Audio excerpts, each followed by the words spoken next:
On July 14th, 1789, Paris erupted.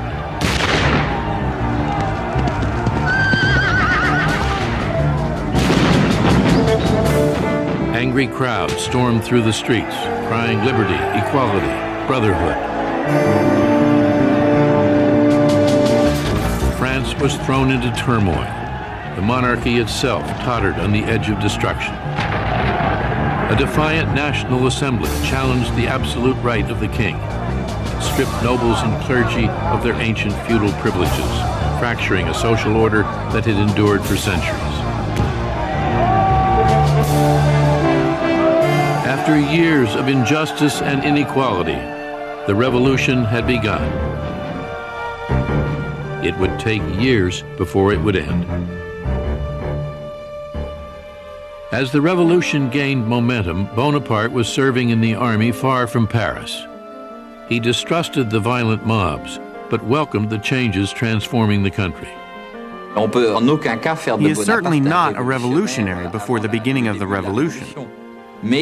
But Bonaparte welcomes the revolution as good news. It almost has a religious impact for him, because all of a sudden he feels that the revolution is going to open up French society. La révolution va ouvrir la société française.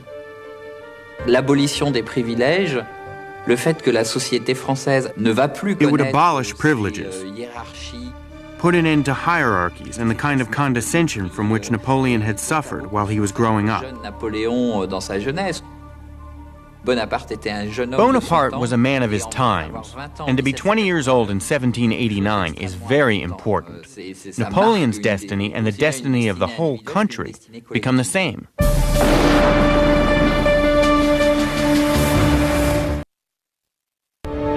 In the summer of 1792, Bonaparte was on leave in Paris and witnessed the last gasp of the French monarchy.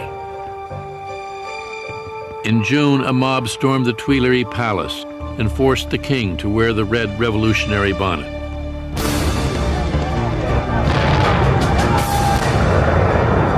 In August, the mob massacred the king's Swiss guards. King Louis XVI was dethroned. The French Republic was proclaimed that fall. Napoleon wants to be part of this new world. He wants to play a role. And he starts in a place he knows very well. He starts with Corsica.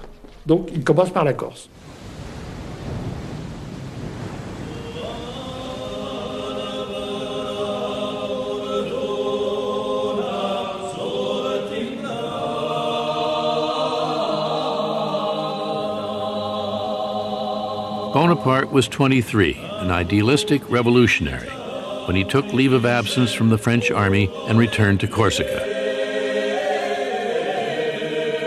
The French Republic had made Corsica a part of France and given Corsicans all the rights and liberties of French citizens.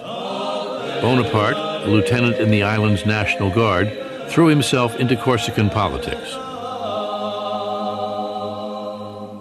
Pasquale Paoli was the island's governor. Paoli had been Bonaparte's childhood hero, the leader of the Corsican War against France.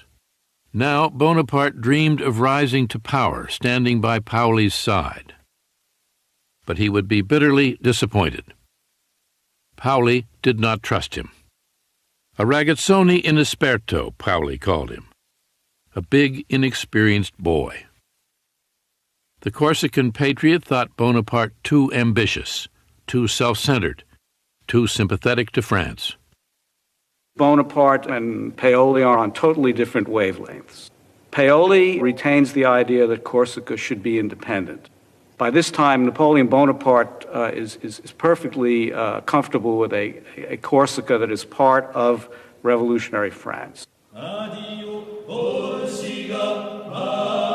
Bonaparte soon became the leader of a faction opposed to Paoli. Clan rivalry ran deep on the island, intensifying the political struggle between the two men. Paoli's partisans and Bonaparte's were soon at war. In the end, Paoli proved too strong. Bonaparte's home was sacked and he was forced to flee to the mountains. The Corsican Assembly declared Bonaparte and his entire family traitors and enemies of the fatherland, condemned to perpetual execration and infamy. Bonaparte no longer had the right to live in Corsica. He had been given a death sentence by his own people. His idealism shaken, Bonaparte wrote his brother, "Among so many conflicting ideas, the honest man is confused and distressed. Since one must take sides, one might as well choose the side which is victorious. Considering the alternative, it is better to eat than be eaten." The defeat in Corsica, the break with his hero Paoli, had toughened him, made him shrewd, and turned him toward France. From the time when there is this breakup with Paoli's Corsica, he is French. He wants to be French. He is French.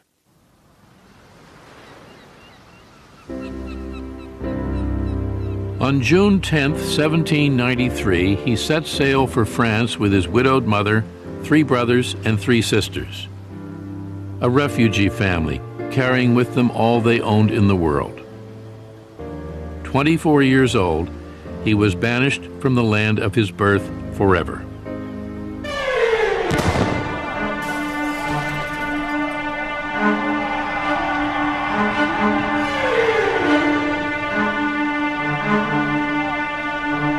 Bonaparte returned to France to find the French fighting among themselves.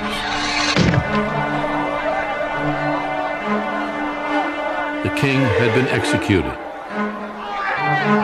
The queen and thousands more followed him to the guillotine. There were cities in revolt, uprisings in the provinces.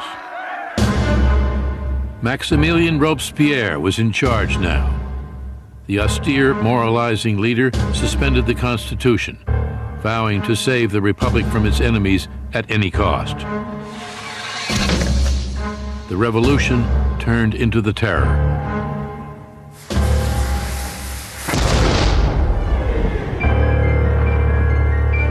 Torn by civil war, France was also at war with almost all of Europe. Austria, Spain, Prussia, and Great Britain were bent on destroying the new French Republic, while French radicals promised to help all peoples rise against their rulers. Reinstated in the army as an artillery captain, Bonaparte was ordered to Toulon, a city of 28,000 on the southern coast that had rebelled against the Republic, throwing its port open to the English. The British fleet defended the city from the harbor. 24-year-old Bonaparte thought he knew how to drive them out. He argued that if his soldiers could seize the heights commanding the harbor, they could bombard the fleet, drive it away, and the city would fall.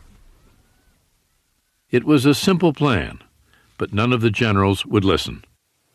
The generals in Toulon were total incompetence, or a little worse. Finally, a fairly competent general showed up, listened to Napoleon's plans, and said, naturally. This would be Bonaparte's first great chance. With aristocratic officers fleeing the country, there was suddenly a vacuum, an opportunity for rapid promotion for soldiers who could prove themselves under fire.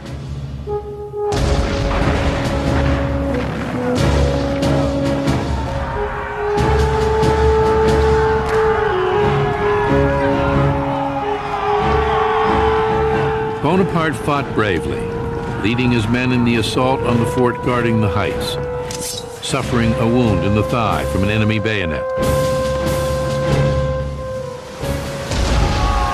10 ships went up in flames. The British fled. Toulon was recaptured and Bonaparte promoted. In just 3 months, he had risen from captain to brigadier general.